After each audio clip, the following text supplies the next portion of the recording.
This is a groovy party, man. Yeah, I brother, can like dig it. solid. Right on. Hey, man, what's your name?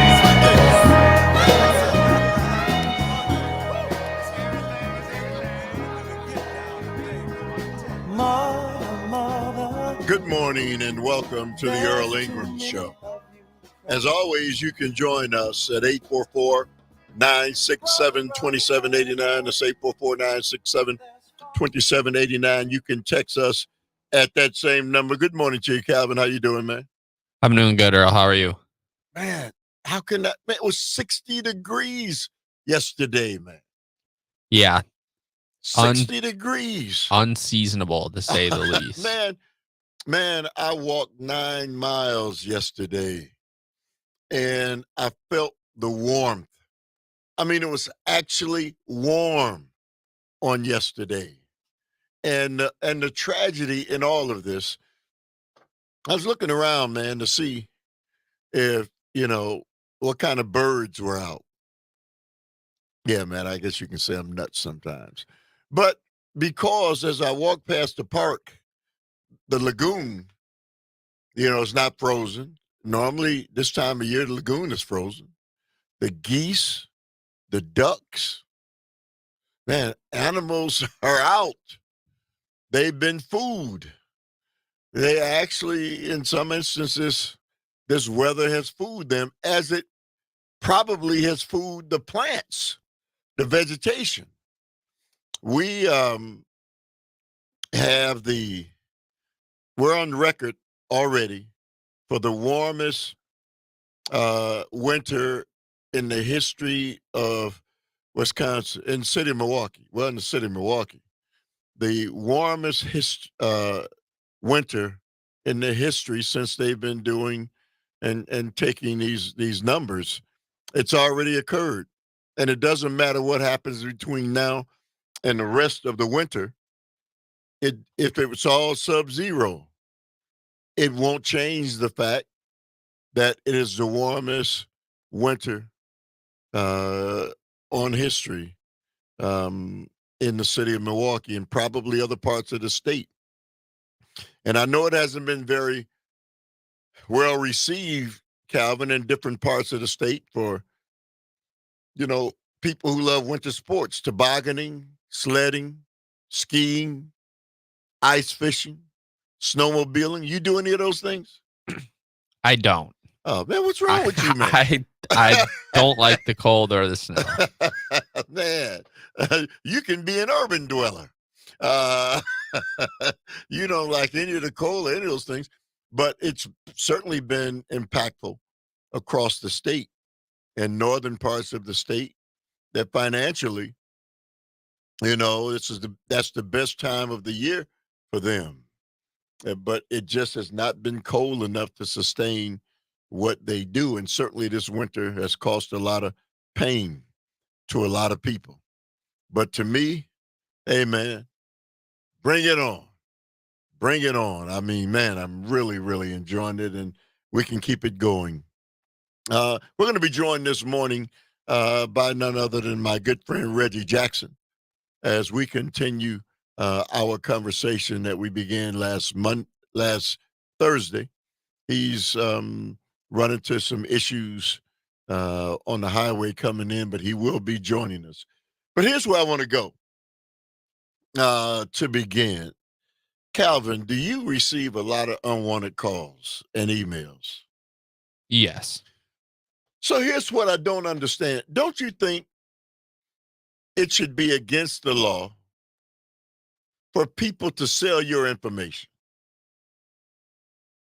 You would hope. Yeah, I mean, if you buy something and they ask you to fill things out, when you're buying something, you don't fill things out with the express understanding that they're going to sell your information to somebody else. I mean, why is that legal? Why is that allowed? And why do we keep fighting this battle? Consumer Reports Permission Slip is a new free app that provides information on how more than 100 companies use your personal information and lets you request that they stop selling it or that they deleted. Companies typically have 45 days to respond to an opt-out request and sometimes longer. Now, when you shop online, have you done that? Of course. Well, shopping online is giving them the freedom to sell your information. Now, you don't see written down when you're buying something online, where is it written that you and I give permission to them to sell our information, Calvin? It probably is written down somewhere, In but the it's small really, print. really small. Yeah, man, these are the kind of things that I'm constantly harping on, that we continue to have to suffer in this country. In most parts of the country, collecting and selling personal data is not illegal, as long as the company or website informs you that they are doing so. The laws surrounding this are complex, but there are some safeguards in place to help you protect your personal data. Now, I'd ask the question, why are the laws complex? Why is it that you and I, the citizens of the nation, aren't being protected by the people who create the laws? Who's creating the laws? It's not you and I, Calvin. It's not the everyday Joe, male or female. What it is again, we live in a society that we are constantly being forced to deal with entities and issues that we should be willing to push back on. And so I'm a little frustrated, and I get tired of people calling me, Calvin, and saying, hi, is Earl there? And I'm, oh, yes. Well, they're calling from a zip code that looks like it's right in my neighborhood. So I'm assuming it's somebody that I know, and then I hear a foreigner. Oh, Earl, how are you doing? Are you there? I'm like, hey, man, who are you? Right? How did you get my information? And it happens nonstop, constantly. And now we find out that these things are allowed to happen because our elected officials, both Democrat and Republicans, have sold us out. Why else would they allow this to happen? Why else would your elected officials allow your information to be sold without you knowing? That's got to be something in it for those who do it. And maybe it doesn't bother you like it bothers me. But I tell you, it bothers me to no end that somebody can sell my information. If a private citizen, Calvin, sold your and my information, you could sue them. So if it's okay to sue a private citizen, why is it not okay to sue a corporation that's doing the exact same thing that a private citizen is doing? This country that we live in, that we've grown so accustomed to trusting, in many instances, we fall into a situation where we act as if there's nothing that we can do. But as long as we remain silent on these types of things, then the worse it is. I didn't know. We get all these, Calvin, I'm not, again, so well inclined to talk about these different sites and things. But when you go on sites and the information that they give you, there's something that they've got on these sites that says, what is that thing? It says, can you accept cookies or whatever? What is that? You know what I'm talking about? Yeah, so cookies are not really a bad thing. Cookies are basically so your browser will remember websites you've been to and store cookies from those websites. So when you go to those websites again, they're able to load faster. Okay, so that's what cookies are. Yes. But then there are other things that pop up that ask if you are willing to accept this or accept that. And I know sometimes I'll get into it, Calvin, and I'll start moving forward with it. Yes, yes, yes, yes. And then the more I say yes, the more it adds other things. And so the more it's adding these other things for people like me, old goats who don't understand those things, we're opening ourselves up for things that we don't know about. And so when you can look at a situation where businesses can collect our personal data that we wouldn't give to anybody else, Calvin, we wouldn't walk out and give the rest of the world our personal data. People are pretty private. But we have done that, and we unknowingly and unwillfully are doing these things, and people are taking advantage of us. And I believe that these are things that we've got to be willing to push back and fight back on. Maybe other people aren't as concerned about it as I am, but I'm getting more and more concerned when somebody calls me up and talks as if they're a friend, somebody I know, and then tries to sell me something. Got to take a short, respite. I'll be joined by my guest, Reggie Jackson. He's made it to the studio, 844-967-2789. You're tuned into the Earl Ingram Show. We'll return. Oh, but who are they to judge us? Simply cause our hair is long. Oh, you know we've got to find. Bring some understanding here today. Oh. Pick it loud and pick it sound. Don't punish me with brutality. Come on, talk to me. You can see what's going on. Yeah, what's going on? Tell me what's going on. I'll tell you what's going on. Ooh. Right on. Right on.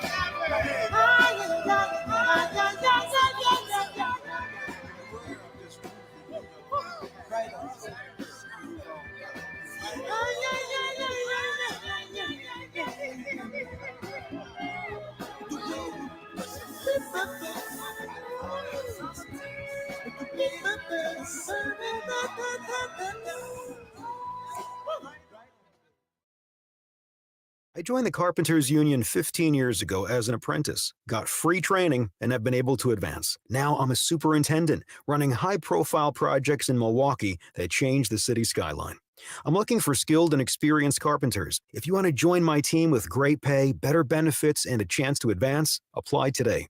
Call 262-970-5777 and press 0 to apply. That's 262-970-5777 and press 0. Covering all the news that affects you with humor and a unique perspective. Matinaire on Air with Jane Matinaire. Weekdays 10 till noon on the Shaw, 101.1 FM and 540 AM WAUK, and on the Civic Media app. Do you ever get tired of one-sided conversations filled with mean-spirited rhetoric? It's time to listen and engage. Join the Rational Revolution with me, Chris Alfine, Saturday afternoons at 2 and Sunday afternoons at 1 on the Shaw, 540 AM WAUK, and the Civic Media app.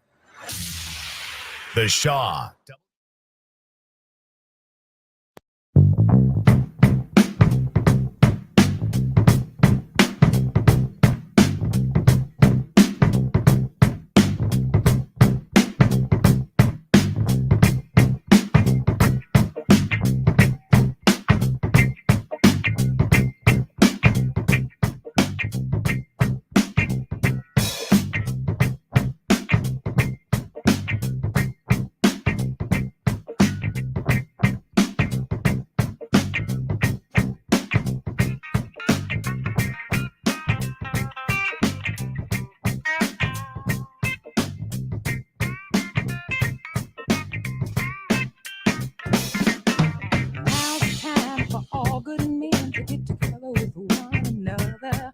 got to iron out our problems and iron out our quarrels and try to live as brothers and try to find peace within without stepping on one another and do respect the women of the world. Remember, you all had mothers. We gotta make this land a better land in the world in which we live. And we gotta help each man be a better man with the kindness that we give. I know we can make it. I know that we can. I know darn well. All right. Welcome back to the Earl Ingram Show. As always, you can join us at 844-967-2789. You can text us at that same number. We got to make this land a better land in the world in which we live. Yeah, that's about right. I want to go back to the phone lines quickly before we come back to my guest. Let's go to David from San Francisco. Hey, good morning to you, David. Your thoughts? Hey, morning, Earl. Yeah, I'm not sure if I heard you right that there are now a few other states that give the requirement that you can opt out about selling your data. But California is one of the earliest states that required it. And I think that's probably one of the reasons why our economy is still strong. Or, we went from the 8th largest economy in the world, so now we're the 5th. Just massive, strong economy. And the idea that our data, we have the option of not selling out our birthright for a bowl of beans. And, that's the old Esau line. And the idea that, trade secrets, your passwords, any kind of data that you use on your computer could be just totally up for grabs by scammers. And I don't know if you're paying attention to the way that the Republicans are scamming us, but they're basically starving the courts and starving, I think one of the first Justice Department groups that Trump tried to defund was the I think it was the cybersecurity group in the Department of Justice. This was when he was being caught with the trade with Russia allegations. And so he just defunded cybersecurity across America. And so that part of the Department of Justice is still starving. And then the Republicans, they've done it out here in California as well as other states. They starve the courts. They just defund the courts so that all of a sudden you can't file charges against people that deal with that. David, it is, great to live in a state like California that does fight for the consumer, but so many others don't. And so when you look, selling personal information illegal, can I take legal action to stop telemarketing calls and texts? What individuals or consumer privacy rights protect my personal data from businesses? Do state privacy laws like CCPA apply to other states? What can I do if the businesses that collects my data is hacked and that they continue businesses to take your data and sell it? And yet, we talk about capitalism. We talk about the fact that these corporations, these sacred corporations that we swear by, are taking advantage of you and I, and the people who are supposed to be there to protect us have made the law such that these things are illegal. Yeah, it's amazing. And, that's why. And the people don't say, hey, David, and the people don't fight back. Well, it's not, you think about it, it should be a major campaign issue in every political race for the last 20 years. And the fact that out here in California, the Republicans basically lost not only the legislature, but they lost the governorship once they started defunding the courts and privatizing everything about our ownership in the parks, our ownership in the rivers, and the libraries and everything else. They started selling everything, and then selling our data became the next layer of if it isn't bad enough that they get the land, but now they own everything about you. It's like selling souls. I used to call it commerce in souls. That the whole internet sales bit, the economic model of the internet, where they give you something for free if you give up your data. So it's it's an amazing scandal. Hey, David, thank you very much for the call. I will say this. People are private. It's, people don't want you to know their information. I don't know too many people who are so open books. They're private. And the majority of us are that way. But how can we not be private when it comes to your information? We fight to keep that private, but yet it's an open book when corporations can get that information from you and I in spite of. And don't make any mistake, the corporations could not do this if it was not legal for them to do it.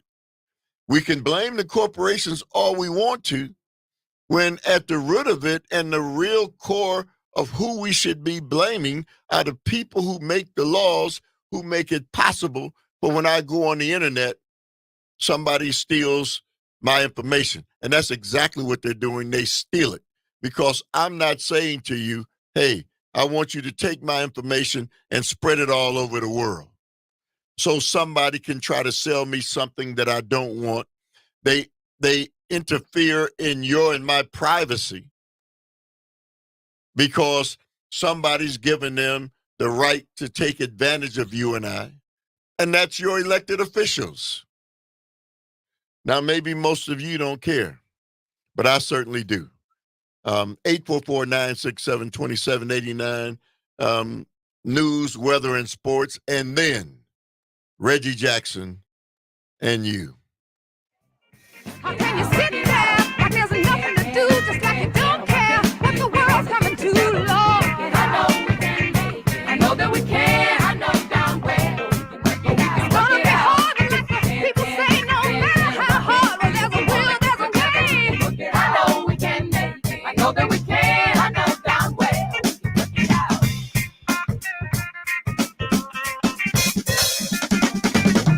I know we can make it. I know that we can.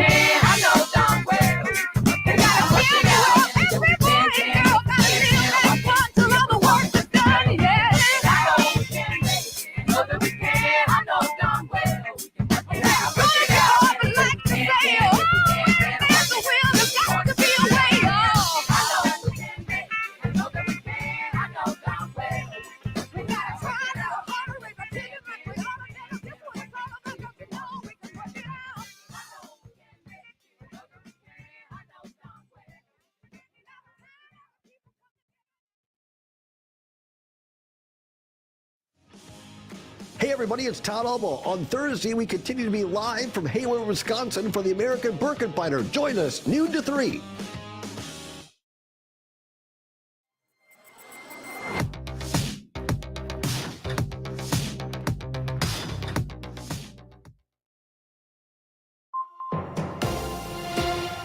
Civic Media News. I'm Terry Bell. Here's what Wisconsin needs to know. Governor Evers says he has no plans to sign a Republican bill to spend tens of millions of dollars to address PFAS pollution. He says in a letter to lawmakers it puts too many enforcement limits on the State Natural Resources Board. The Senate passed the bill in November, and the Assembly is set to pass it today.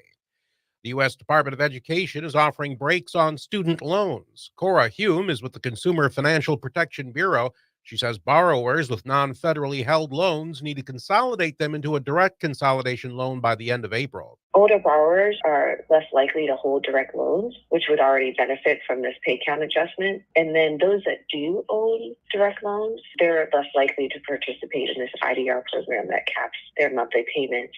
Hume says the savings has the potential to change lives. I'm Terry Bell, Civic Media News. Now here's what you need to know closer to home. For WAUK News, I'm Stuart J. Waddles. The thought of a train connecting Kenosha, Racine, Milwaukee, and beyond isn't a new one. It's an idea that's too good to go away. For decades, a KRM line has been thought about, but Racine Mayor Corey Mason says efforts are pushing the proposal ahead. crediting federal funding and new ideas. And then the other thing that's been interesting is, in years past, it's always been sort of a 100% publicly funded thing. And we're finding in different parts of the country, you're seeing private-public partnerships come into play, where you're actually seeing the private sector making big investments to run rail lines. The Racine mayor was a guest on WRJN this week. Racine is using federal money to research the feasibility of the train line. Search operations are ongoing in both Waukesha and Manitowoc counties. An Amber Alert remains in effect for 3-year-old Elijah View in Two Rivers, with 16-year-old Isaiah Kramer still missing from Waukesha County. And that's what you need to know. I'm Stuart J. Waddles, WAUK News. The Todd Alba Show.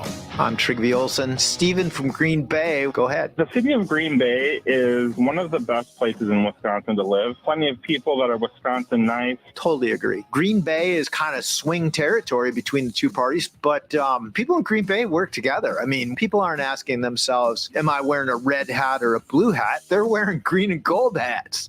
The Todd Alba Show. Weekdays noon till 2 on your local Civic Media radio station and on the app.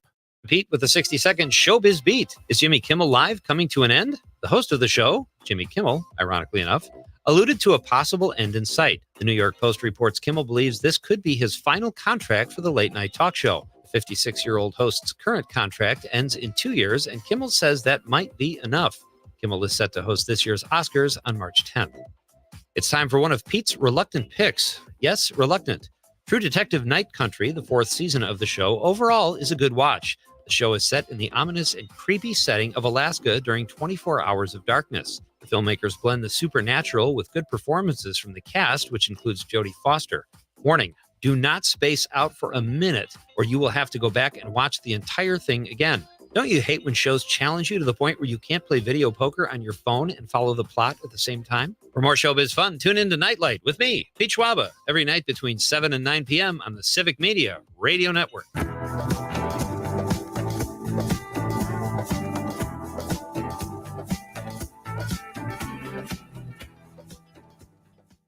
Mostly sunny today. We'll get to 50 for a high this afternoon with wind out of the northwest at 5 to 10. Tonight, mostly clear. We'll drop down to 30. Tomorrow, partly cloudy, cooler with a few flurries possible. Our high 37. And then on Saturday, it'll be mostly sunny with a high near 38.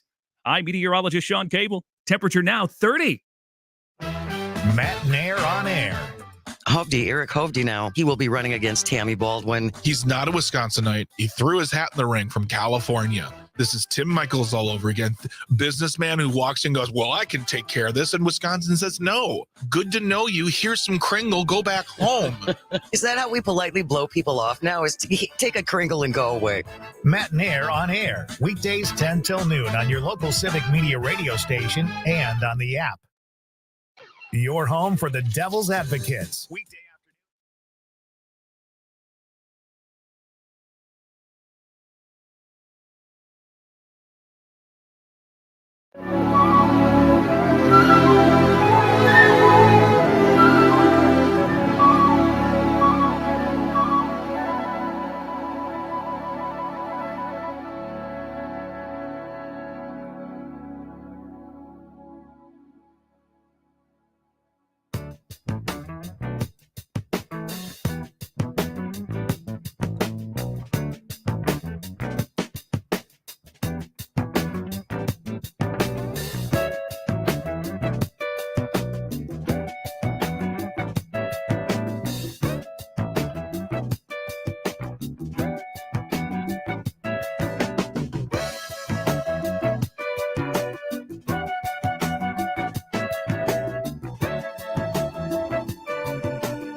All right. Welcome back to the Earl Ingram Show. As always, you can join us at 844-967-2789. Text us at that same number. I'm joined once again by my good friend, Reggie Jackson of Reggie Jackson Incorporated.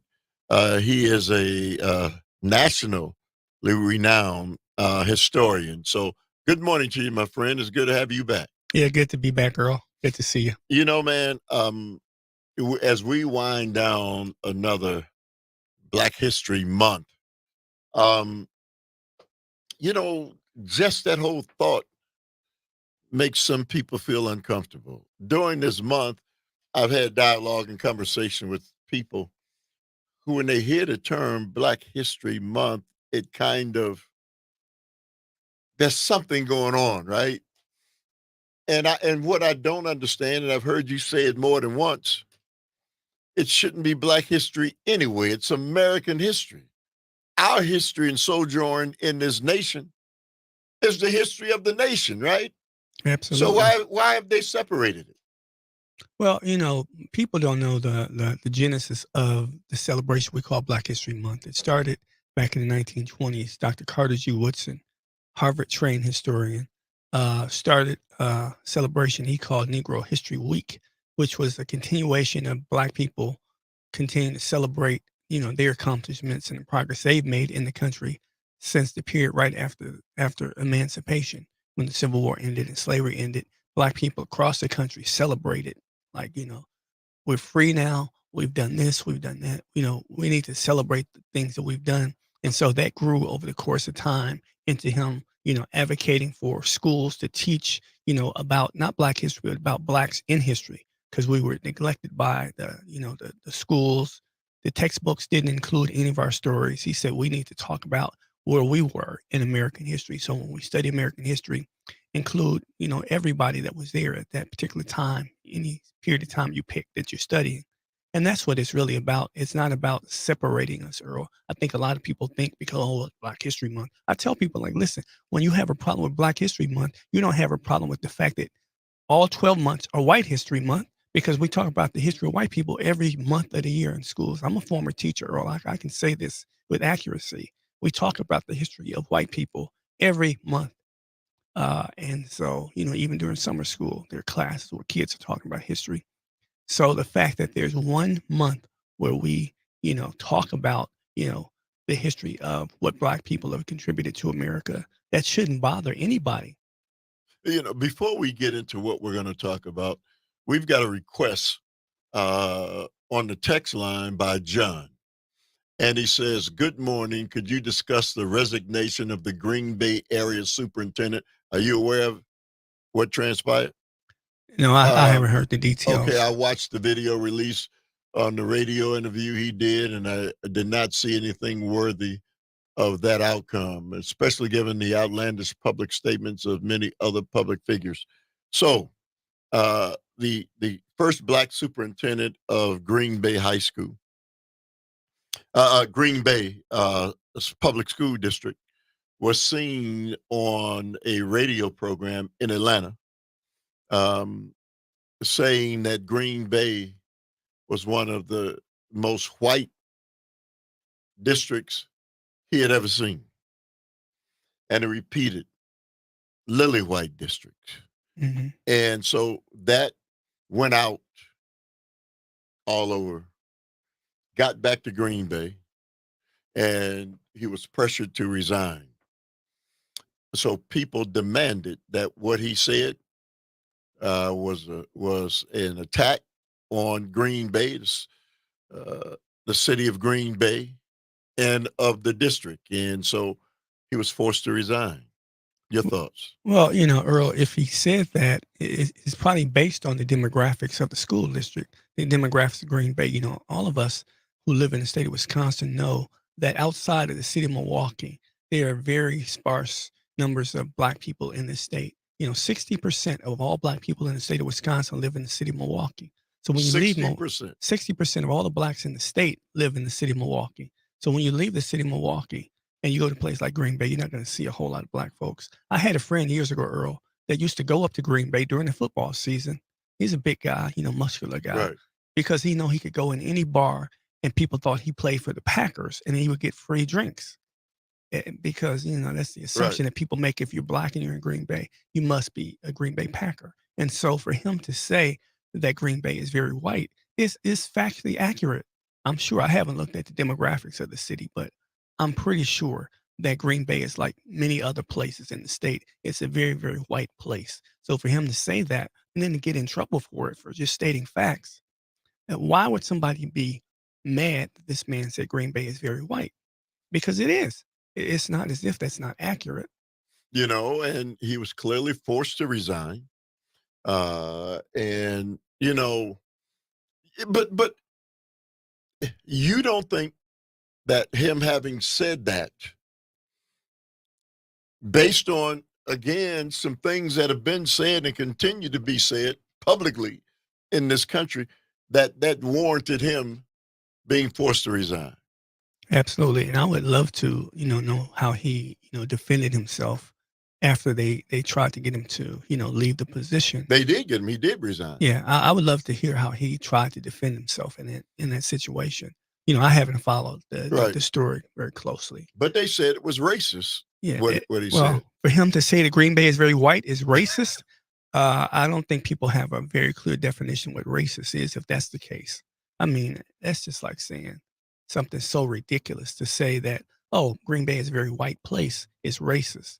To say it's lily, that they probably were bothered by him saying lily white because they may think that has a negative connotation to it. Let me go to the phone lines, and Tom from LA quickly. Hey, good morning to you, Tom. Are you familiar with the story? Yes, I am. Good morning, Earl. First off, we the people ultimately are the government and not the corporations, and I hope people wake up and realize that, and definitely get out and vote when it's time to vote, and make we the people the government once again. No, I lived in Green Bay. I went to school in Green Bay. And honestly, I don't see anything wrong with the comment at all. A fact is a fact.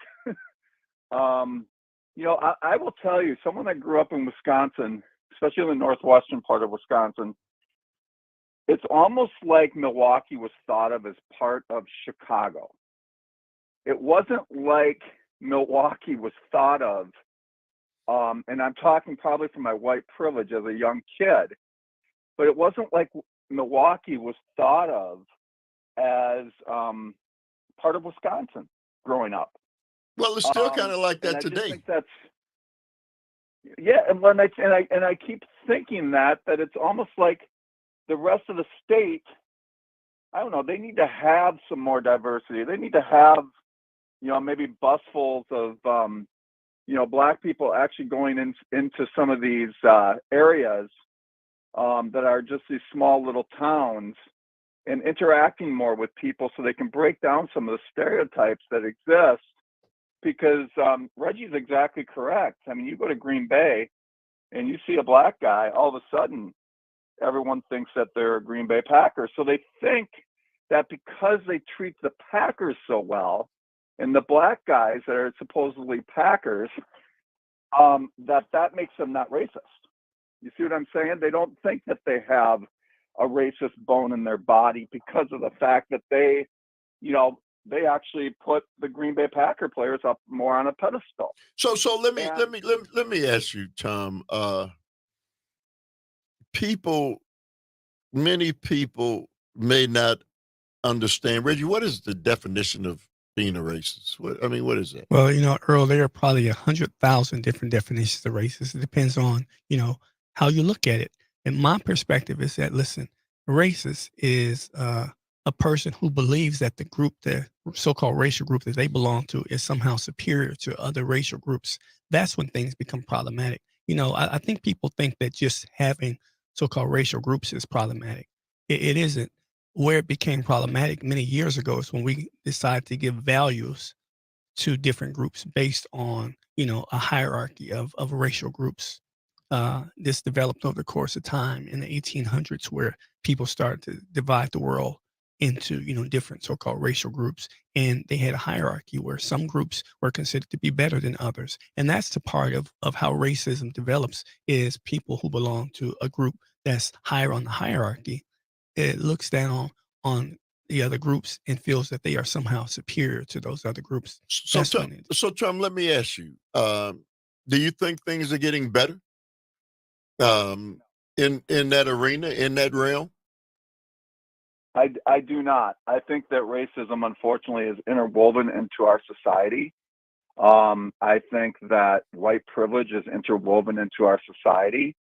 I think that the exterior is getting better in terms of, I guess I could go back to the Cosby Show. That might have been the first time that things were better, but it's not changing. People that live in these, smaller towns, they don't have a problem I'll just put it this way because it sounds like white privilege. They don't have a problem with black people living next to them. After all, their son might be a good basketball player. You know what I'm saying? Right there, you get into stereotypes of what people are. And that's why I just think there needs to somehow be more of a integration of people. Maybe with people, marrying and having children of people of color and things like that. Maybe that's what is breaking it down a little bit. But, white people think for some reason that they're not racist. And it's like, no, I'm racist. I am born racist, unfortunately. It's interwoven into the fabric of our society. Hey, Tom, thank you very much. Thank you very much for the call. Let me ask you, Reggie, why do you think this is still such a difficult subject and conversation to have? You've traveled the state having this conversation. Why is it such a difficult conversation to have? Well, Earl, I've traveled around the state of Wisconsin over a number of years, Having the last this 2 decades, talking to people about race and racism. One of the things that I consistently find that people want to talk to me about is, a lack of black people in their communities. And, they would say things like, Reggie, I wish I had a black friend to talk about these particular issues. And I would joke with people and say, listen, man, there's not enough black people in the state of Wisconsin for every white person to have a black friend. We're only 6% of the population of the state of Wisconsin. And most of us live in one city. So the idea of having, more black people move to these communities it's a pipe dream. It's not going to happen. There's not enough of us, Earl. There are 330-some thousand black people in the state of Wisconsin. And most of them live right in the city of Milwaukee. And, when I go to places like Wausau, Eau Claire, Janesville, Platteville, all these different places, I don't see black people. I don't believe that people are born racist. I believe that we learn prejudice. We learn to prejudge people based on how they look. Those are things that we're taught, not by our families necessarily, but by society. So we're going to delve deeper. 844-967-2789 is the number.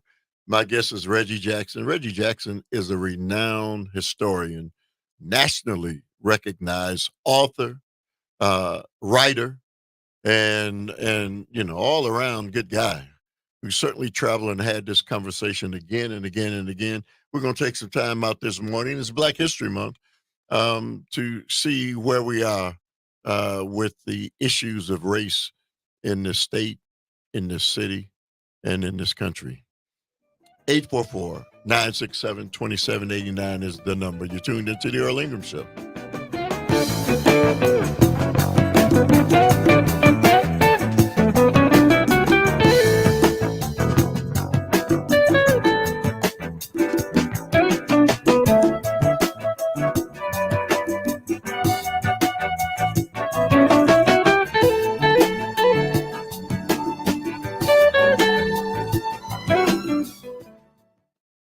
Most of us can agree we should have the freedom to make our own medical decisions. Politicians should have no role at all, but not California mega millionaire Eric Hovde. Hovde said, I am totally opposed to abortion, and I'm 100% pro-life. And he supported overturning Roe v. Wade, the court case that protected abortion rights. Hovde's been supported by Wisconsin Right to Life, an extreme anti-abortion group that supports banning abortion, even in cases of rape and incest, and threatens doctors and nurses with criminal charges for providing abortion care. With views like that, Hovde could be a crucial vote in favor of a national abortion ban, letting politicians decide what's right for women. Call Eric Hovde at his California office at 714-730-4444. Tell him his position on abortion is dangerous for Wisconsin women.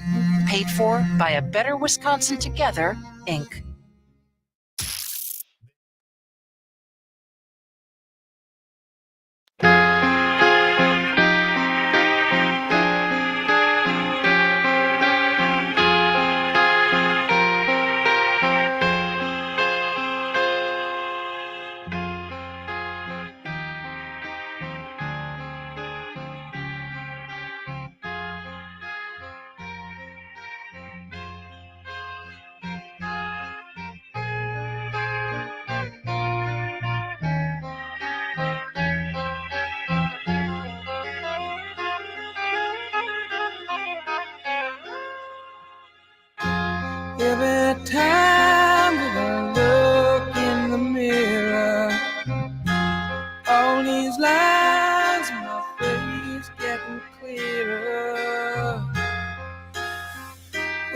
past is gone. It went by like dusk to dawn. Isn't that the way? Everybody's got the dues in life to pay.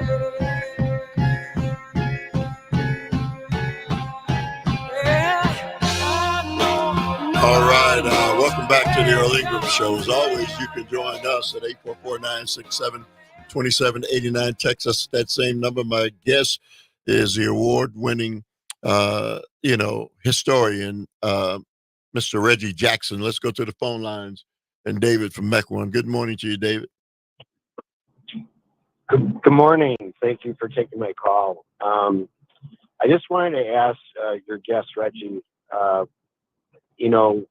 we've been pushing this DEI through schools and jobs and everything, which is, diversity, equity, and inclusion. My question to you, Reggie, is this. I think, I'm not sure where you sit with this, but it seems to me that that's designed to specifically to make sure that a certain outcome is predetermined and nothing is really based on merit. And what I mean by that's merit, a fallacy. That's an absolute fallacy. That's the problem with people who push against DE&I. They don't know what it is. And so they claim that it's about somehow giving somebody something they don't deserve. That's a fallacy. Listen, I've been doing this work for 20 years, and it's absolutely against the principles of people that do this work. Diversity, equity, inclusion is very simple to understand. Diversity is about having a more diverse group of voices heard in a space. So the voices of people whose voices have not been heard, they're saying that these voices should be heard. Everybody in the space should have a voice. That's what diversity is about. America is the most diverse country, racially and ethnically, on the planet Earth. And so certain people's voices have never been heard, and people are saying that those voices should be heard. That's what diversity is about. Equity is about providing access to things that people have been denied access to. That's what equity is about. And inclusion is including not just those voices, but giving people the ability to have some power in decision-making in the spaces that they occupy. That's what diversity, equity, inclusion is about. It's not about trying to give somebody something they don't deserve. That's what people try to say about it because they haven't studied it. They haven't talked to people that do that work. And I've done this training for 20 years. And I can absolutely tell you that what you said is an absolute fallacy. It's not true. Go ahead, David. So I guess then why did the Asian community push back against with what was going on with the school system where now Asians are being, blocked because they were disproportionate amount of number of them, going into, the Ivy League schools. And that's where the affirmative action got rejected by the Supreme Court because basically the schools are saying, okay, you know what? We can only allow this many particular type of group of people to come into the school. And we then instead have to say, okay, we have to make it this way. So that's why I think that was thrown out. So David, let me ask you, there would be no need for any of these things if there had been equity from the onset. To make that rule. What'd you say? Who gets to make that rule? If you're allowing you, no, David. What I'm saying to you is historically, there had been discrimination nonstop from the onset in this nation to people for no reason other than the fact of the color of their skin. And David, I think that you need to study these issues in a little more depth. Look for different resources. This is what I tell people all the time. Broaden your horizon when it comes to looking at these issues. If you want to understand the perspective of a group of people, look at what they say about these issues. I've been writing a book about the history of segregation in Milwaukee. And last night, Earl, I was working on a chapter about my journey to Milwaukee from Mississippi. So back in the late 60s, the schools in Mississippi were still segregated by race, by law. And they pretty much ignored the Supreme Court's decision in 1954. So by 1969, a group of parents in Mississippi decided to sue the school districts their children belonged to because the schools were still racially segregated. And the battle that they had to get that all the way to the U.S. Supreme Court, where the Supreme Court in 1970 overturned, and basically told these states, listen, when we said with all deliberate speed in Brown versus Board of Education, well, the time is up. Do it now. Immediately integrate the schools. There was one school district in Mississippi where the schools came up with their plan to integrate the schools, what they call it freedom of choice plan. And in this one particular county, you had 170,000 Black children in that school district, and less than 200 were attending school with white children. And the county school board thought that was perfectly okay. And the courts ruled that, no, that's not okay. We need to integrate the schools immediately. And I think that, as you were saying, Earl, if we hadn't had these problems to begin with, these issues of, racial imbalance when it comes to education, people don't know, Earl, that, multiple states across the country, not just in the South, but multiple states across the country legally had segregated schooling. And so segregated schooling means segregated opportunities to, advance in the world that we live in. And so those things were not created by Black people or Asian people or Native Americans or Hispanics. We didn't create that situation. We were the victims of those situations. And when we try to push back and say those things are not right, that's part of what DE&I is about, is people saying, listen, these things were wrong. These things need to be repaired. Then some people have a problem with that. People have a problem with people speaking their minds and asking for positive change that's going to impact them in a way that they want to be impacted. That's the fear that people have, is that somehow if, people of color get something, then they think that white people are going to lose something. White people don't have to lose anything by people of color getting something. America is a land of abundance. There's more than enough resources for everybody to share equally, but we have not shared equally in resources for a variety of things in this country. So David and Jack, hang on, because I want us to continue the conversation. 844-967-2789 is the number.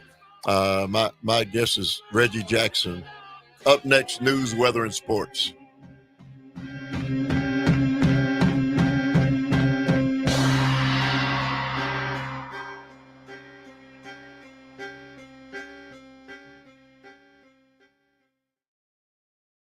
Keeping Southeast Wisconsin informed, engaged, and entertained. This is The Shaw, 540 AM and 101.1 FM, WAUK. This is Dom from the Devil's Advocates. Tune in on Thursday. Our pal, James Santel, former U.S. Attorney, going to join us, and we're going to get into the Alexander Smirnoff issue. This is Chuck Smith, founder of Current Electric. I want to thank you, Southeast Wisconsin, for making us #1 electrical service company in our area. From residential and commercial to all things solar. Do you know the #1 reason people call Current Electric? It is trust. We answer the call. They trust our heroes in their home and businesses. With 8,500 5-star reviews and growing, I'm so very proud of our team of heroes. Go to callcurrent.com. That's callcurrent.com, home of the superheroes. You're listening to The Shaw, WAUK 540 AM Jackson, W266DR Waukesha, and always streaming on the Civic Media app. CBS News Brief. Lots of cell phone users trying to dial today aren't getting through. CBS's Jim Krasula. Reported outages have been affecting customers of AT&T, T-Mobile, Verizon, U.S. Cellular, and Consumer Cellular. AT&T has confirmed it's having problems. Down Detector reports nearly 75,000 customer complaints, with some unable to dial 911. Pushback from the ACLU over the possibility President Biden could use sweeping executive power to crack down on the record number of migrant crossings at the southern border. We're all for reasonable tweaks to the asylum system that make it more efficient, as long as there's due process. The ACLU's legal learned women undergoing IVF treatments in Alabama are worried about conceiving after the state Supreme Court ruled frozen embryos have the same rights as children. I am scared, but I do have hope still that this can get turned around and things can be made right. CBS News Brief. I'm Deborah Rodriguez.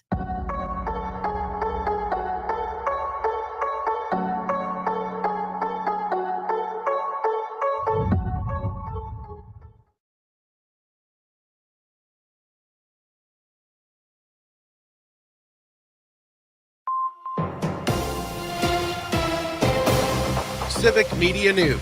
I'm Terry Bell. Here's what Wisconsin needs to know.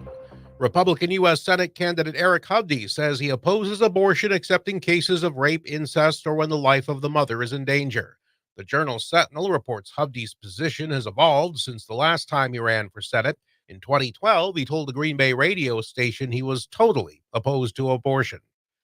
More Wisconsin farmers are taking the government up on incentives to try more sustainable practices. Mike Lavender is with the National Sustainable Agriculture Coalition. He says that was even before the USDA provided more incentives. So while this is, of course, accurate and really important to wrap our heads around, there's even newer data that we're getting from Inflation Reduction Act funding demand. The Inflation Reduction Act provided nearly $20 billion for popular conservation programs. I'm Terry Bell, Civic Media News. Here's what you need to know closer to home. For WAUK News, I'm Stuart J. Waddles. The chorus of criticism is growing over the apparent demise of the proposal to allow the city of Milwaukee to handle absentee ballots before Election Day. Mayor Cavalier Johnson says there's been no irregularities at Milwaukee's election headquarters and that there will not be any. Some Republican lawmakers in Madison perceive the Monday count plan as an avenue for election improprieties. There's a nail in the coffin of a Waukesha special tax district off Silvernail Road. The city says the industrial area created to keep Oberlin Filter in Waukesha originally had a value of $4 million. With the official end of the TID district, meaning it's paid off, the area now has a value of almost $14 million. A statement from the city says the move has resulted in not just the higher value, but also created additional jobs. And that's what you need to know. I'm Stuart J. Waddles, WAUK News. After my wife died, I felt like I lost everything, including my love of fishing. But one day, my granddaughter called, and I realized I still had a lot to look forward to. I got referred to a psychiatrist who explained depression can happen to anyone. Getting help doesn't make me weak. It makes me stronger. I just wish it made me better at fishing. Mental health care is working for Diego. See what it can do for you at mentalhealthcareworks.org. A message from the American Psychiatric Association Foundation. Woody back in the clubhouse. Hi, I'm Mike Clemens with sports. Brewers pitcher Brandon Woodruff back with the team after signing a 2-year deal with a 3rd-year option. Woodruff asked after the shoulder surgery, is there any chance he could pitch this season? I will tell you, like I've told every other team and every other person, I'm following Dr. Meister's orders. He's the doctor who performed my surgery. That's up to him. And I have full trust in Dr. Meister, and I think he's the best in the game. See where I'm at the end of the year, and if it makes sense, maybe. But if not, I'll be ready to go for 25. Woodruff says several teams came after him in free agency. Once his deal was signed, the Brewers then signed former Yankees and Padres catcher Gary Sanchez to a 1-year deal with an option next season. College basketball, Marquette with a dominating win at home, 105-71 over DePaul. Tyler Kolek with 18 assists, setting a new school record, surpassing Tony Miller and Doc Rivers. NBA, the Bucks and the Timberwolves tomorrow night in Minnesota. With sports, I'm Mike Clemens.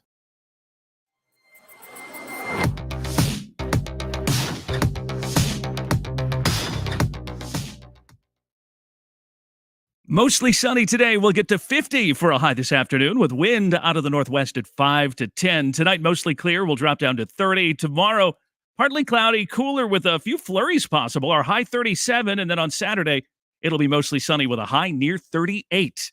I'm meteorologist Sean Cable. Temperature now 30. Nightlight with Pete Schwaba. Civic Media's Rich Locasio. Could you introduce me as a wrestler right now? You could call me like the punching bag or the Patsy or something. From Green Bay, Wisconsin, the punching bag, Pete Schwaba. Now I'd be looking across the ring at my opponent's eyes getting really wide as he got ready to wail on me. Nightlight with Pete Schwaba. Weeknights 7 till 9 on your local Civic Media radio station and on the Civic Media app. Thursday on Matt and Air On Air, Dr. Kristen Lyerly joins us for a public service announcement. Then we talk sports with Journal Sentinel sports guru J.R. Radcliffe. Hope you'll join us. Your home of the Earl Ingram Show. Weekday.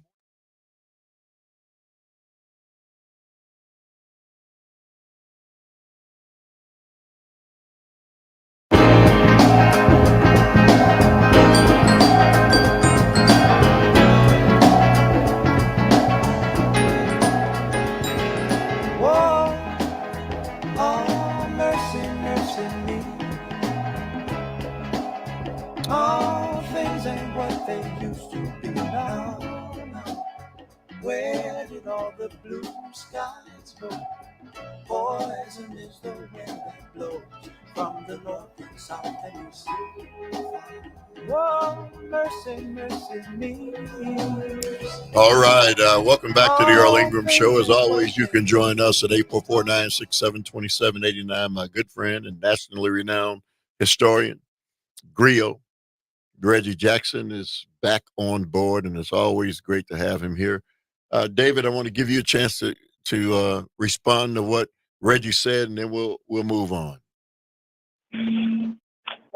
Thank you again for taking the call. And I guess my question to Reggie, so basically your argument is what the Supreme Court did with the affirmative action. Do you believe that that was a racist decision? I guess, long story short. Listen, I think people misunderstand what affirmative action is about. Affirmative action is something that was developed under the Nixon administration to lead to positive change, affirmatively change, access to, things that people didn't have access to. It's about repair. That's what affirmative action is about, repair. Giving people an opportunity to be in spaces that they wouldn't be in otherwise. It's not about quotas and giving people access to things that they don't deserve. People like to talk about meritocracy. America has never been a meritocracy. That's a myth as well. America is not a meritocracy. When you look at the history of America and you study it in the way that I have, you'll understand that that's a myth, meritocracy. And people always want to attack affirmative action and claim that people who get access to things like college education through affirmative action or jobs or things of that nature don't deserve it. They're taking away something that someone else who is more deserving should have. That's not how affirmative action works. I didn't study the Supreme Court case very closely because I really didn't care what they were talking about specifically, because my views on how affirmative action should work differed from the people that filed a lawsuit that led to that Supreme Court case. Well, I guess there's two things. One, I think it'd be imperative that maybe you take a look at that, number one. And number two, I'm going to read one of your books and just, try to get a better understanding as to where you're coming from. Let them know what your books are. You can read my column at the Milwaukee Independent. Go to MilwaukeeIndependent.com. I have a column that I write regularly there. There's a number of articles, dozens and dozens of articles you can read that I've written there. You can also read something I wrote in the book, A Time of Terror Survivor Story. My mentor, Dr. James Cameron, founder of America's Black Holocaust Museum, survived a lynching in Indiana in 1930, and he wrote a book about that lynching. I wrote the afterword for that book, talking about what he did with his life after surviving that lynching in Indiana. So you can just very freely find those. You can also hear more of my voice. There's a podcast that I did on systemic racism with 88.9 radio station a number of years ago, back in 2021. You can go and check that out and hear what I had to say about David, systemic thank racism. you very much for the call. Let's go to Cassandra in Middleton. Good morning to you, Cassandra. Your thoughts? Yes, thanks for taking my call. I hope you guys are enjoying this lovely weather of almost 50 degrees. Absolutely. In late February. I just have to respond to what David said, because conservatives typically want to blame Blacks primarily for the reason why they are not receiving some entitlements, such as spots in college admissions or in these advanced programs.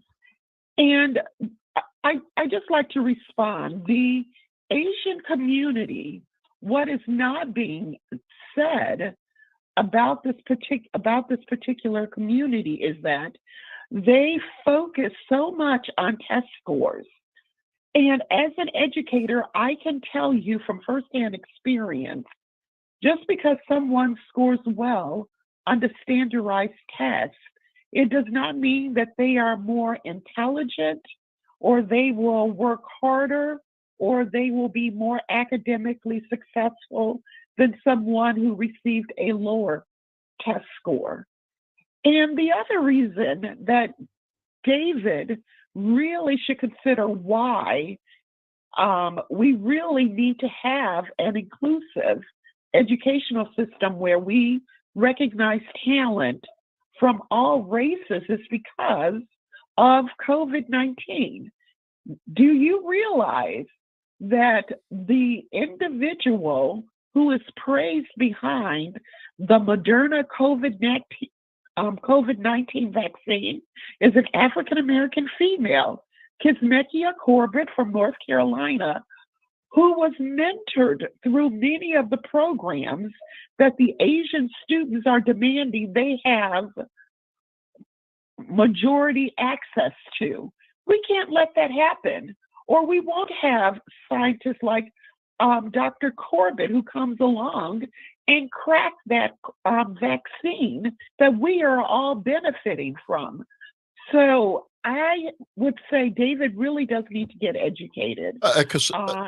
Cassandra, your thoughts on diversity, equity, and inclusion? You know what, Earl, I am going to surprise you. I am a firm believer in inclusion and diversity, but I do not like the way some colleges and universities have implemented their DEI programs. I am concerned about any attempt to state that one group is a victim and the other group is, I should say, is inferior to another group. I am concerned about the victimology language. Cassandra, can we take a step back in American history and ask a very simple question? So people who want to push back against this idea of oppression, one group oppressing another group, listen, I've traced my family's history. I know the name of the white family that enslaved my family in Mississippi and Virginia.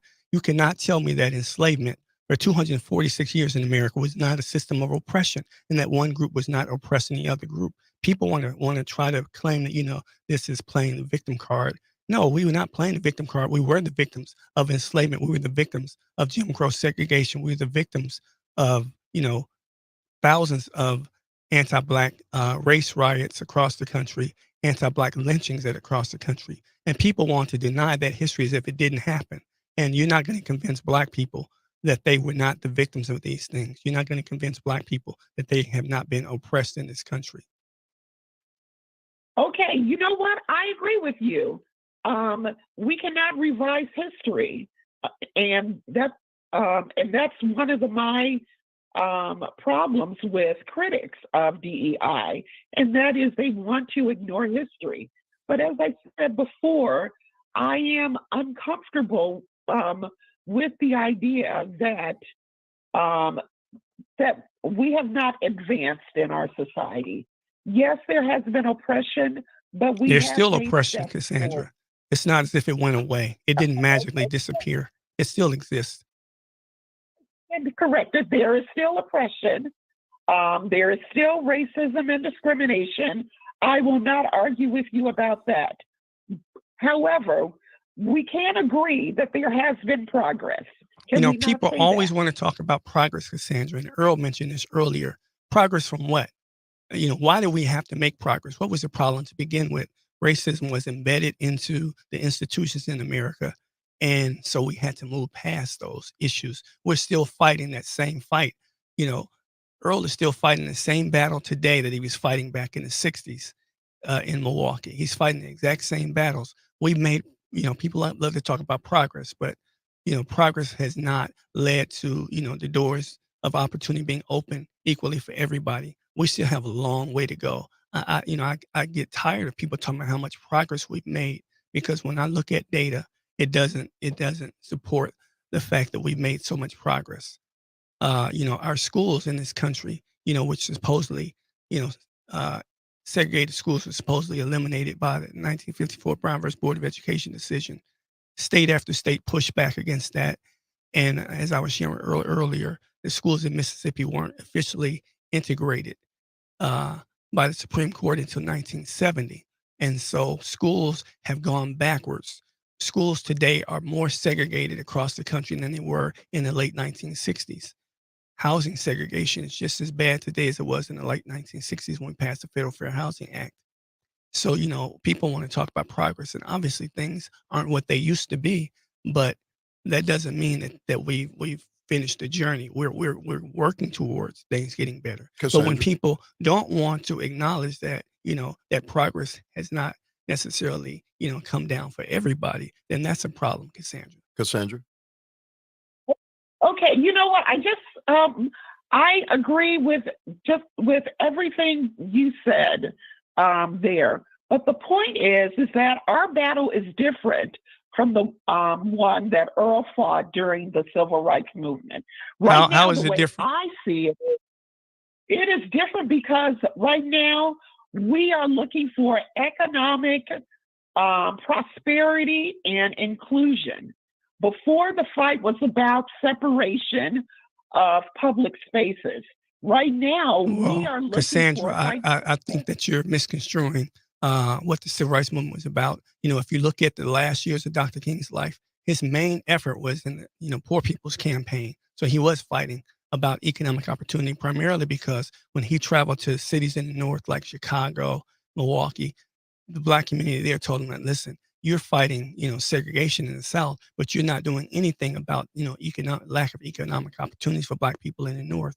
And so he shifted his vision to say, yeah, you know what, we need to talk about economic opportunities. So to me, it's still the same battle. He was fighting for economic opportunities in the 60s. We're still fighting for economic opportunities. We're not fighting, legal segregation in the way that we were, but we're still fighting, segregation that exists. We still have very segregated communities. We still have very segregated schools, even more so than we did back in the late 60s in many communities. Hey, Cassandra, thank you very much for the call, as always. Really appreciate it. You guys, Jack, hang on, and Eric and others, 844-967-2789. You're tuned into the Earl Ingram Show. My guest is Reggie Jackson. Yeah, I'd like to thank Cassandra.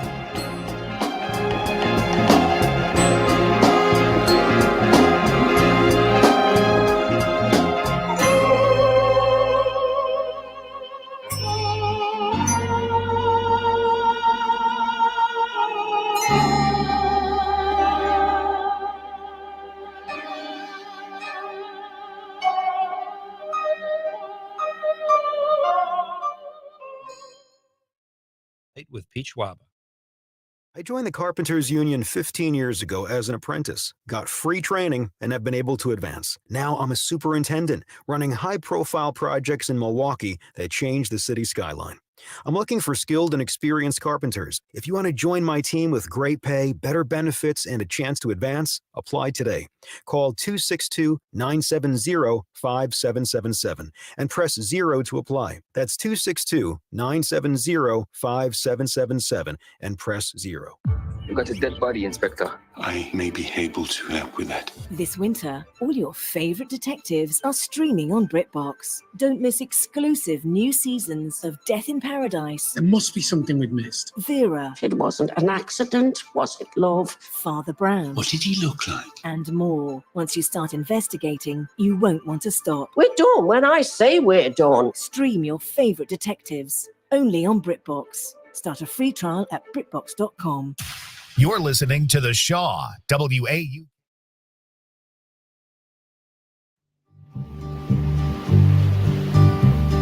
Sitting in the morning sun, I'll be sitting when the evening comes, watching the ships roll in, then I'll watch them roll away again. Yeah, I'm sitting on the dock of the bay, watching the tide. All right, welcome back to the Earl Ingram Show. My guest is Reggie Jackson, a nationally renowned historian, author, writer, and all of those other great things. Let's go to Jack from Racine. Hey, Jack, thank you very much for the call, man. You say what? Well, first of all, it's been a pleasure to listen to this interesting and important conversation that you all have been having today.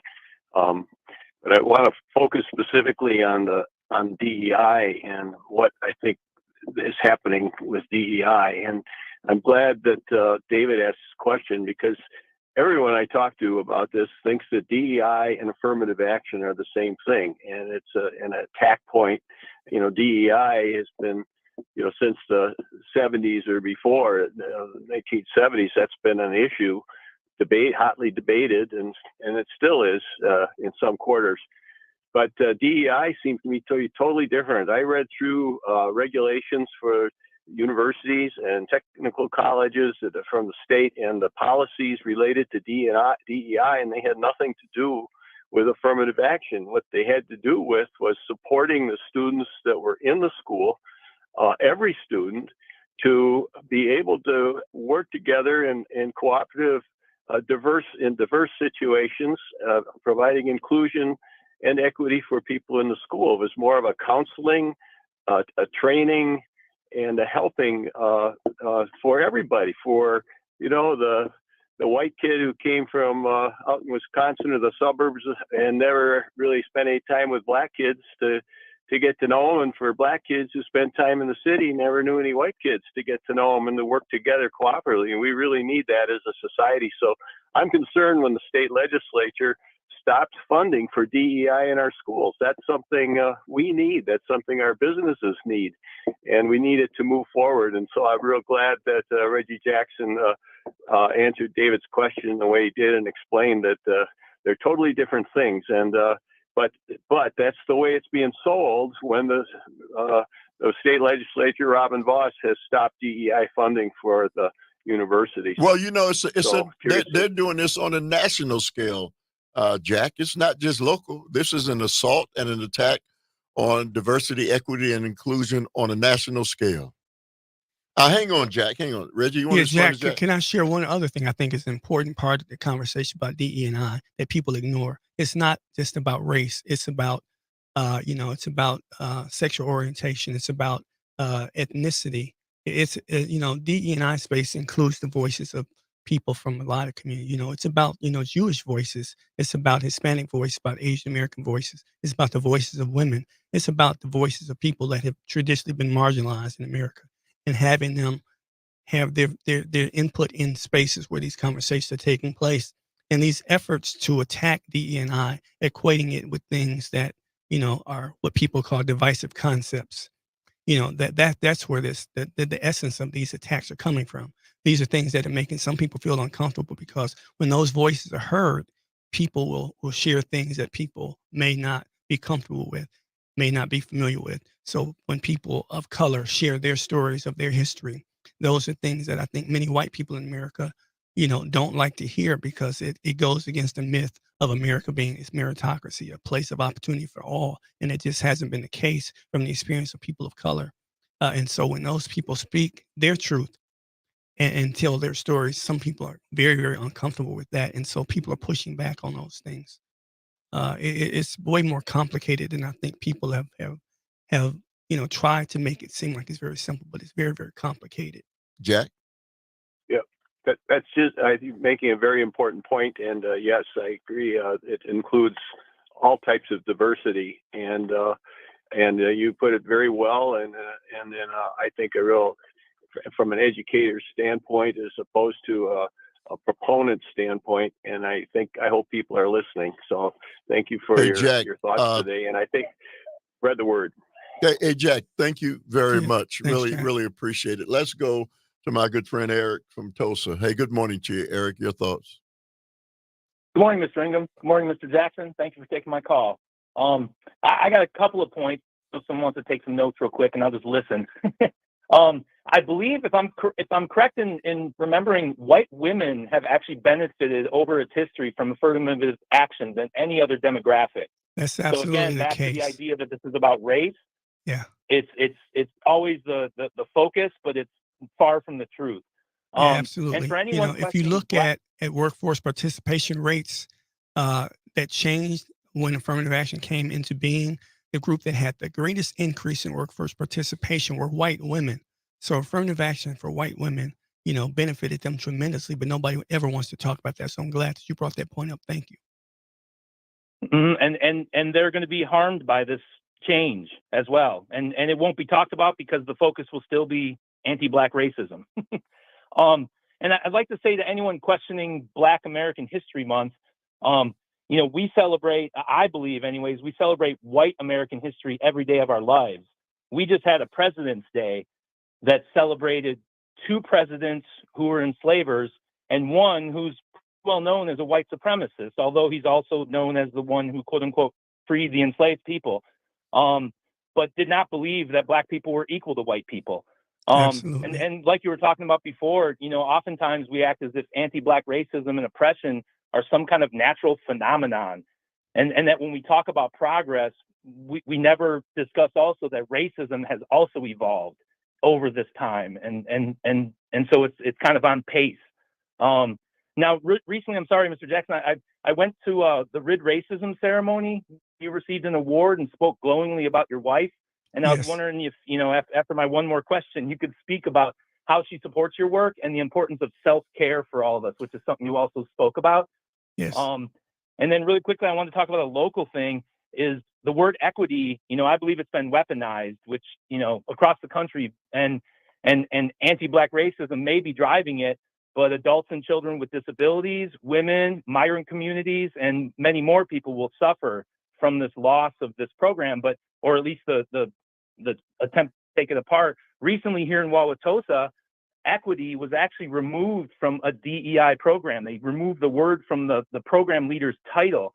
And when I asked about it, they acknowledged that it was intentional. And while they continue to work towards equity, the weaponization of the word equity forced them to remove it from the title to reduce blowback. Right. And I'd like to just close. I'd like to close on this. Is that when we talk about the weight, quote unquote, and Martin Luther King talked about the weight, and you discussed it earlier, how there's this weight for what I like to think of as white people basically evolving. I'll quote Scarlett O'Hara when discussing why folks, tirelessly work to maintain our status quo. It's because tomorrow, after all, is another day. Hey, Eric, man, great stuff as always. And, Reggie, I got to get you to hang on before you get to respond. This is a great conversation. It's a conversation that needs to be had everywhere, on the radio, on television, in homes, in schools. We can't fix any of these things unless we're willing to have a wide open conversation as we're having right now. For that, I thank you and the listeners for chiming in. 844-967-2789. Reggie Jackson still on the docket, and you're tuned into the Earl Ingram Show. Up next, news, weather, and sports. Wasting time.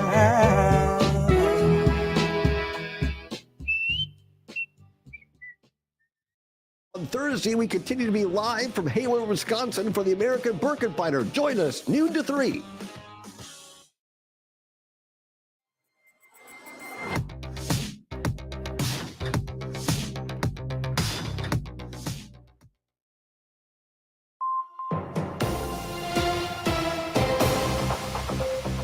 Civic Media News. I'm Terry Bell. Here's what Wisconsin needs to know. Wisconsin will get $24 million from cigarette makers. That's for payments the companies missed between 2005 and 2007, stemming from another legal case. The money is going to the Wisconsin Medical Assistance Trust Fund. People with student loan debt can get their payments cut or even completely forgiven thanks to a Department of Education program. Cora Hume is with the Consumer Financial Protection Bureau. She says older borrowers can take advantage if they consolidate balances that don't qualify. The commercially managed federally family education loans, the health and education assistance loans, and Perkins loans. Another loan that sort of is a quasi need for consolidation are Parent Plus loans. Hume recommends acting sooner rather than later. I'm Terry Bell, Civic Media News. Now here's what you need to know closer to home. For WAUK News, I'm Stuart J. Waddles. The arrest of a Racine County Sheriff's deputy has led to federal prosecutors getting involved in a case against a former Outagamie County Human Resources Director. They're accused of sharing sexually explicit videos of a child. The case involves former Deputy Preston Kite. Adam Westbrook faces one federal count related to child pornography in Madison.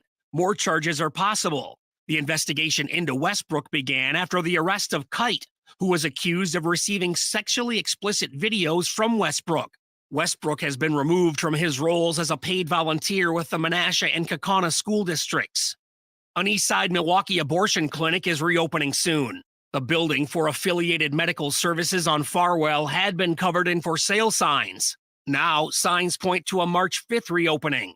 Affiliated closed its doors 2 years ago. And that's what you need to know. I'm Stuart J. Waddles, WAUK News. Join me, Lou Regani, as we explore the history of Racine, Kenosha, and Wisconsin. For over 30 years, I've told the story of our community, and now I'm excited to be part of civic media to continue this journey. So won't you listen in and even be part of the discussion? Tune your radio to 1400 AM or 99.9 FM and 98.1 FM. You can always stream the show live by downloading the Civic Media app. The Lou Regani Show, Sundays 7 till noon on WRJN. 8 with a 60-second Showbiz Beat. Lady Gaga is now Lady Gamer. In 2019, Lady G asked her followers on Twitter, formerly known as Twitter, what Fortnite was. She was surprised to hear back from an expert. Ninja, a gamer who plays Fortnite while millions watch, reached out to her and offered to teach her all things Fortnite. She apparently liked what she heard because now she has a Fortnite character in her image. Is it just me, or is the weirdest part about that story that millions watch someone else play video games? The Writers Guild of America announced their nominees for Best Original Screenplay, and they are Air, Barbie, The Holdovers, May, December, and Past Lives. In the Best Adapted Screenplay category, the nominees include American Fiction, Are You There, God? It's Me, Margaret, Killers of the Flower Moon, and Oppenheimer. This year, the WGA Awards will be held April 14th. For more showbiz fun, tune in to Nightlight with me, Pete Schwaba, every night between 7 and 9 p.m. on the Civic Media Radio Network. Enjoying this local program? Find the complete Civic Media lineup at civicmedia.us or the Civic Media app. Mostly sunny today. We'll get to 50 for a high this afternoon with wind out of the northwest at 5 to 10. Tonight, mostly clear. We'll drop down to 30. Tomorrow, partly cloudy, cooler with a few flurries possible. Our high 37. And then on Saturday, it'll be mostly sunny with a high near 38. I'm meteorologist Sean Cable. Temperature now 30. If it's your turn to host a game, Grandpa's Barbecue suggests you try something different. Put out the perfect barbecue flavor of Grandpa's Barbecue. Add it to your ribs, dip the meatballs, or drench your wings in the original flavor of Grandpa's Barbecue. It isn't too hot or spicy, fruity or smoky or whatever. Grandpa's Barbecue. Available in select stores and online at grandpasbarbecueshop.com. Waukesha, home of Les Paul, our awesome farmers market.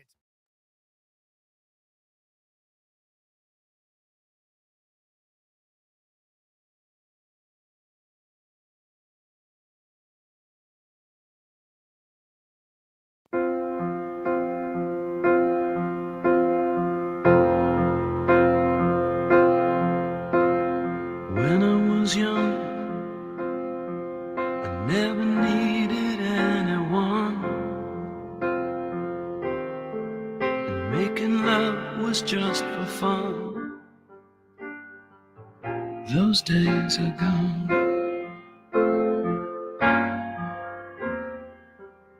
Living alone, I think of all the friends I've known. When I dial the telephone, nobody's home.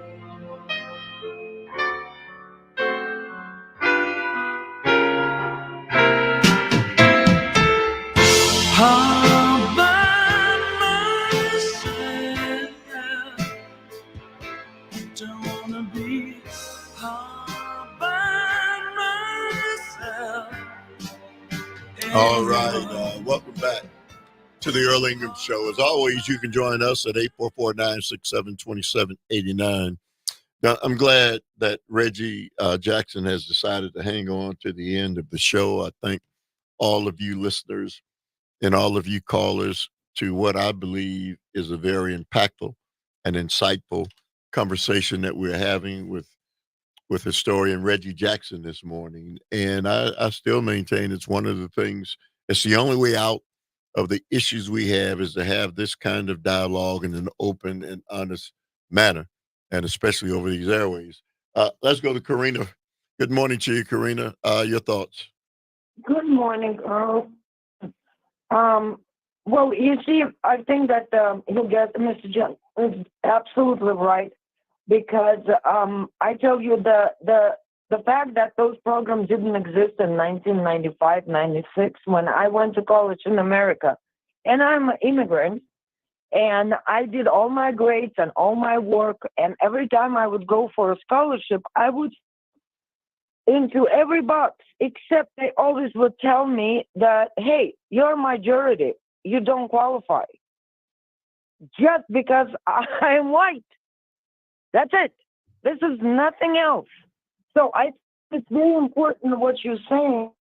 Discrimination happens to many different people, and it doesn't matter what color or religion you are.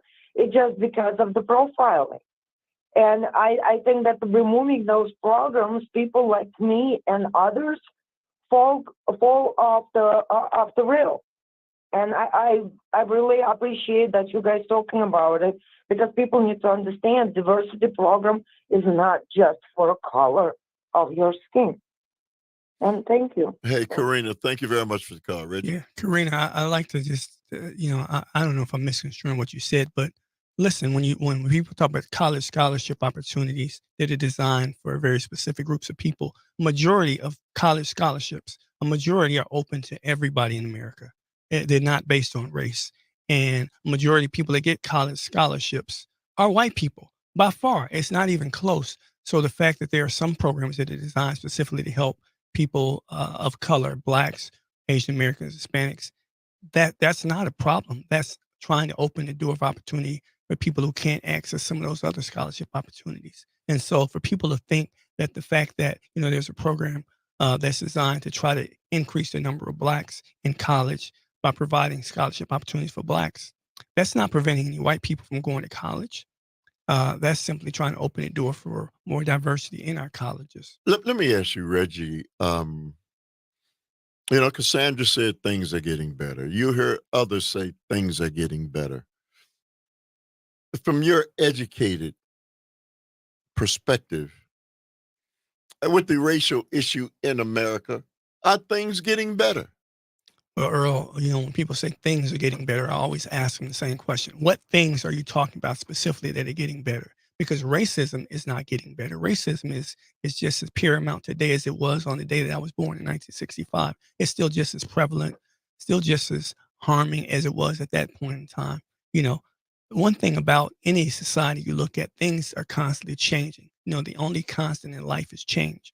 So things are different than they used to be, but that doesn't mean that things are so much better, that things have improved. Because when you look at, the data related to blacks as compared to whites in America, many of the things that people talked about that were huge challenges back in the late 60s are still huge challenges today.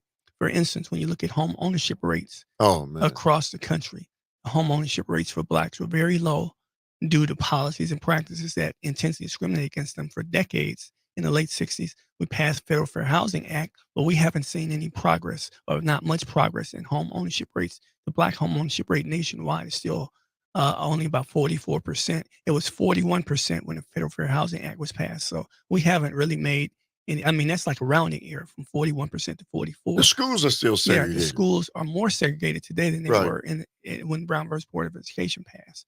And, when you look at consistently over the decades, Black when you businesses.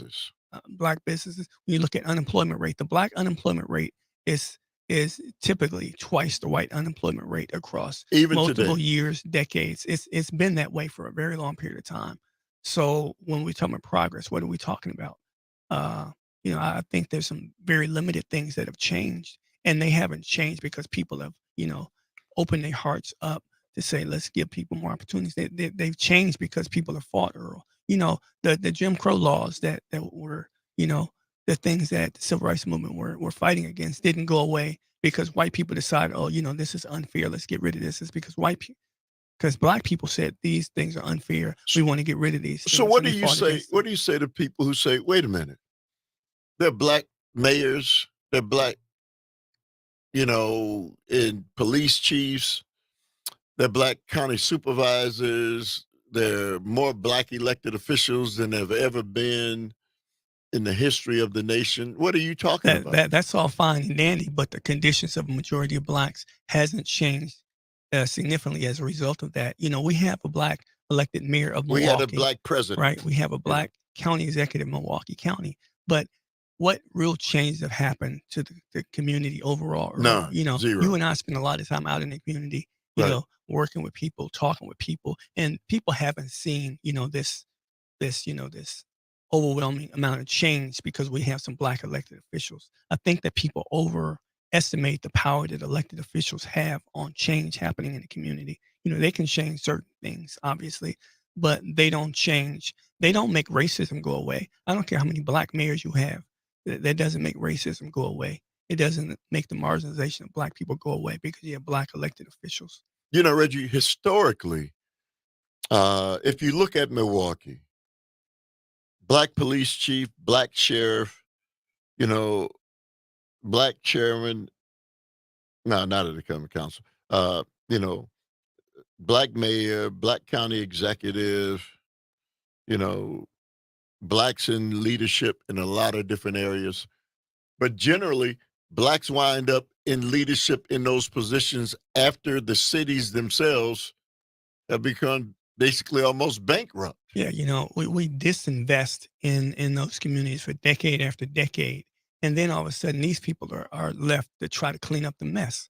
That's why the black community in Milwaukee struggles, because it's been disinvested in for decades.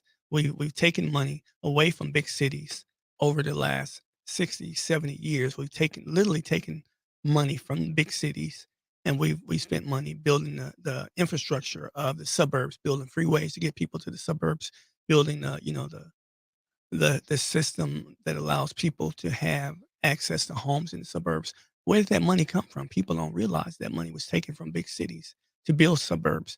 So you're allocating resources away from the communities that are most in need and giving them to communities that don't need it nearly as much.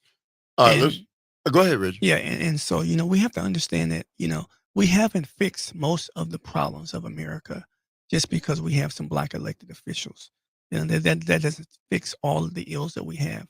Well, we had a black president of the United States, and somehow people believed that he was going to wave a magic wand and all things are going to be fine. We saw that wasn't the case. Let's go to Cindy from Appleton. Good morning to you, Cindy. Thank you very much for the call. Your thoughts?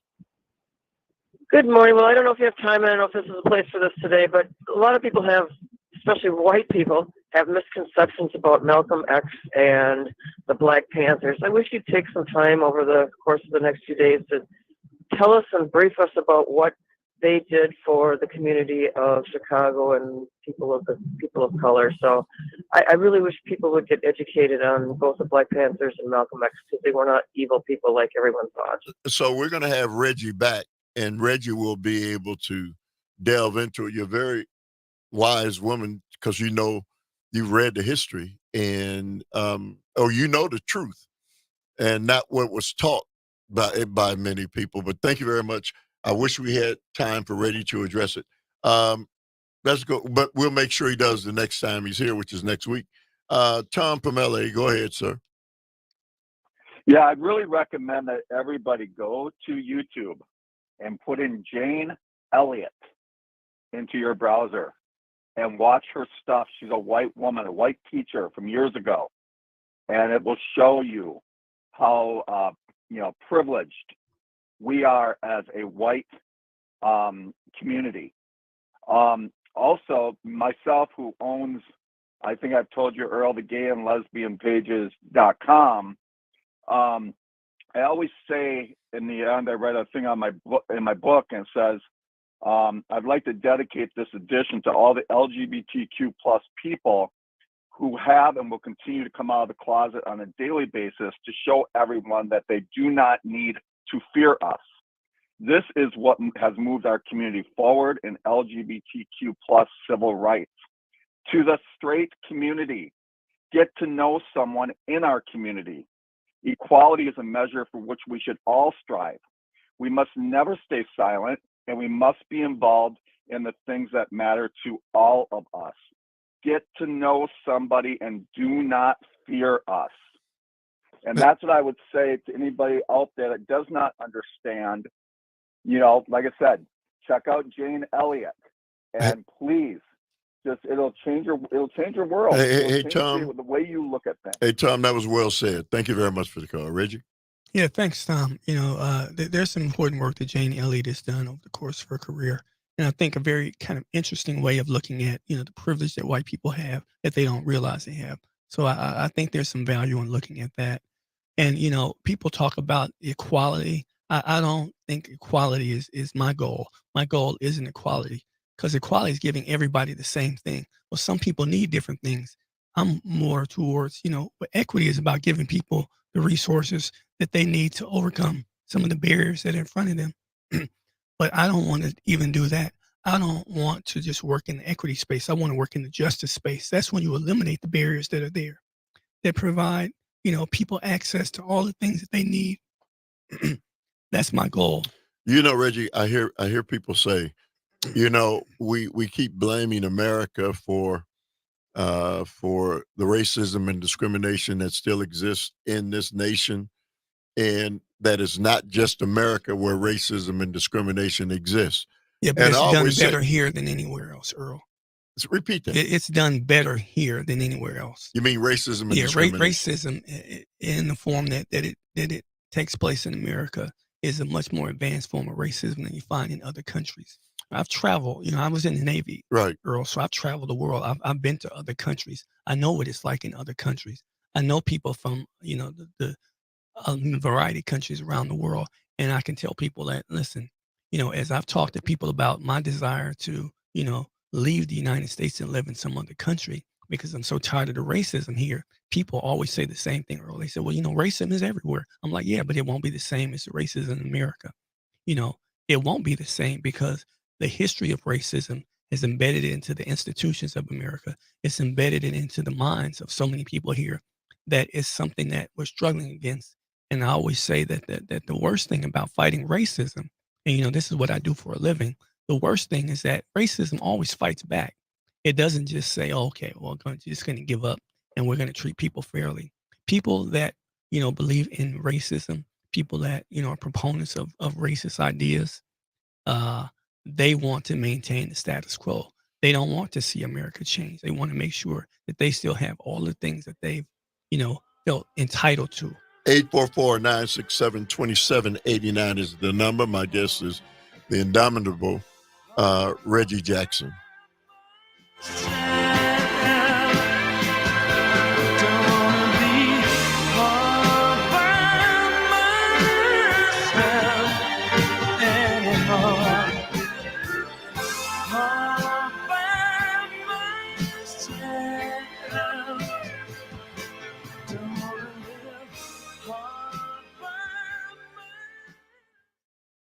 Shaw's home for Up North News Radio.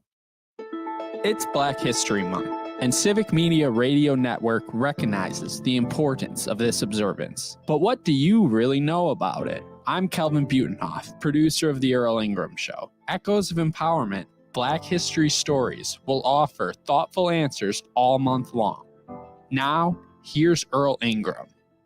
It's Oscar season, and since the award started in 1929, more than 3,000 Oscars have been awarded. But only 60 have been won by Black actors. The first Black woman to win Best Lead Actress was Halle Berry for the film Monsters Ball in 2002. Denzel Washington earned Best Lead Actor for Training Day also in 2002, marking the first time both of the top Oscars were won by African Americans. That hasn't happened since. Listen for more Black history stories here on Civic Media. I'm Earl Ingram.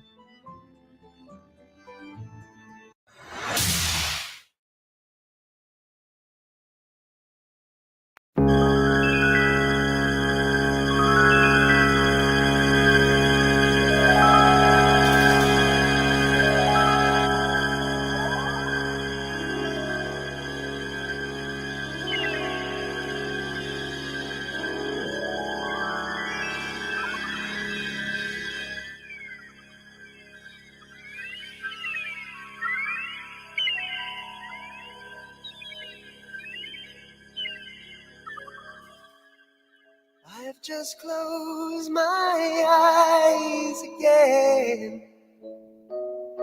Climbed aboard the Dreamweaver train. Trying to take away my worries of today and leave tomorrow behind.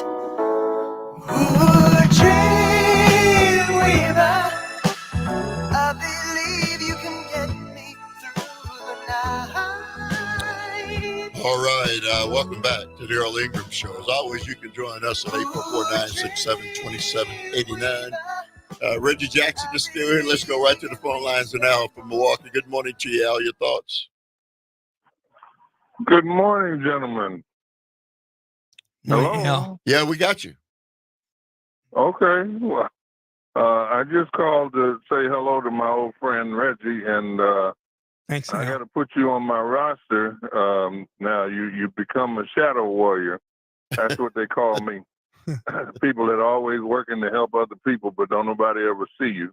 Yeah, and we ain't should looking for connect, no Al. recognition. We should connect. Yes, sir. Get caught up.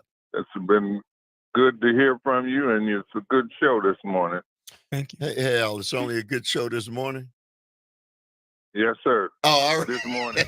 I heard Dreamweaver. I thought I was going to hear Bessie Smith or, some good old blues or what. Oh, man.